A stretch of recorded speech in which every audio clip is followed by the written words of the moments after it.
എഴുന്നേറ്റ് നടക്ക എന്ന് യേശു കർത്താവിൻ്റെ നാമത്തിൽ പത്രോസും യോഹന്നാനുമായി വിളിച്ചു പറയുമ്പോൾ അവൻ ഉറപ്പായും ചിന്തിച്ച് കാണും, എന്നെക്കൊണ്ട് കഴിയാത്ത കാര്യമാണ് ഇവർ പറയുന്നത്, ഞാൻ ഇതുവരെ ചെയ്യാത്ത കാര്യമാണ് ഇവർ പറയുന്നത്,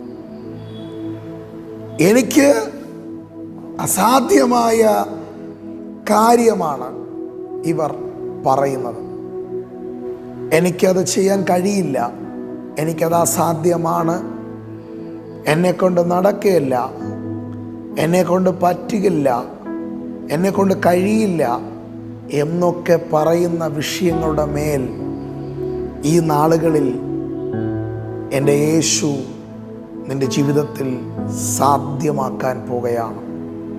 എന്താണോ കഴിയില്ലെന്ന് പറയുന്നത്, എന്താണോ നടക്കില്ലെന്ന് പറയുന്നത്, എന്താണോ ഇനി സാധ്യതയില്ലെന്ന് പറയുന്നത്, എന്താണോ ഇനി പ്രതീക്ഷയ്ക്ക് വകയില്ലെന്ന് നീ ചിന്തിക്കുന്നത്, ആ വിഷയത്തിൻ്റെ മേൽ ഈ നാളുകളിൽ തൻ്റെ മഹത്വത്തെ, തൻ്റെ വിടുതലിനെ, തൻ്റെ പ്രവൃത്തിയെ ഇന്ന് വെളിപ്പെടുത്താൻ എൻ്റെ കർത്താവ് വിശ്വസ്തനാണ്.